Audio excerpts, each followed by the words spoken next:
भारत की आज़ादी के बाद जिन वीर सपूतों ने देश की रक्षा करते हुए अपने प्राण न्योछावर किए, उनमें कंपनी क्वार्टरमास्टर हवलदार अब्दुल हमीद का नाम स्वर्ण अक्षरों में लिखा गया है। 1965 के भारत पाक युद्ध में उनका अद्वितीय साहस, सूझबूझ और बलिदान भारतीय सैन्य इतिहास का एक गौरवपूर्ण अध्याय है। वे मरणोपरांत परमवीर चक्र से सम्मानित किए गए। अब्दुल हमीद का जन्म 1 जुलाई 1933 को उत्तर प्रदेश के गाजीपुर जिले के धामूपुर गांव में एक साधारण किसान परिवार में हुआ। उनके पिता का नाम मोहम्मद उस्मान था। आर्थिक परिस्थितियां सामान्य थीं, लेकिन संस्कार समृद्ध थे। बचपन से ही अब्दुल हमीद ईमानदार, मेहनती और साहसी स्वभाव के थे। उन्हें कुश्ती, दौड़ और निशानेबाजी का शौक था। देशभक्ति की भावना उनके मन में गहराई से बसी थी। वे अक्सर सैनिकों को देखकर प्रेरित होते और सेना में भर्ती होकर देश की सेवा करने का सपना देखते थे। 1954 में अब्दुल हमीद भारतीय सेना में भर्ती हुए और उन्हें 4 ग्रेनेडियर्स रेजिमेंट में शामिल किया गया।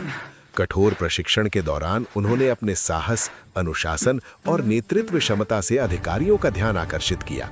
समय के साथ वे कंपनी क्वार्टरमास्टर हवलदार यानी CQMH बने। हालांकि उनका पद रसद और आपूर्ति से जुड़ा था, लेकिन युद्ध के समय उन्होंने लड़ाकू सैनिक की भूमिका निभाने में कोई हिचक नहीं दिखाई। 1965 में पाकिस्तान ने भारत के खिलाफ ऑपरेशन जिब्राल्टर और बाद में ऑपरेशन ग्रैंड स्लैम शुरू किया।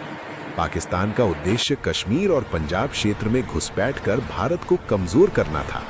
इस युद्ध में पाकिस्तान ने अमेरिका से प्राप्त अत्याधुनिक पैटर्न टैंकों का इस्तेमाल किया, जिन्हें उस समय बेहद शक्तिशाली माना जाता था।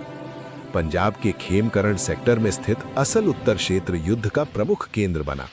8 सितंबर 1965 को पाकिस्तानी सेना ने भारी संख्या में पैटर्न टैंकों के साथ असल उत्तर पर आक्रमण किया।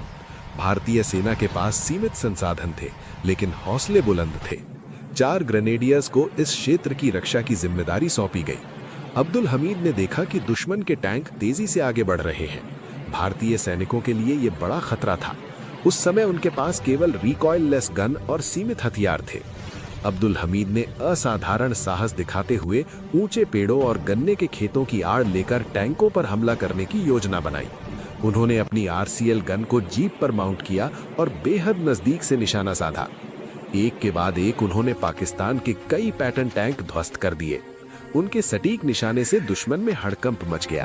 पाकिस्तानी सैनिक ये समझ ही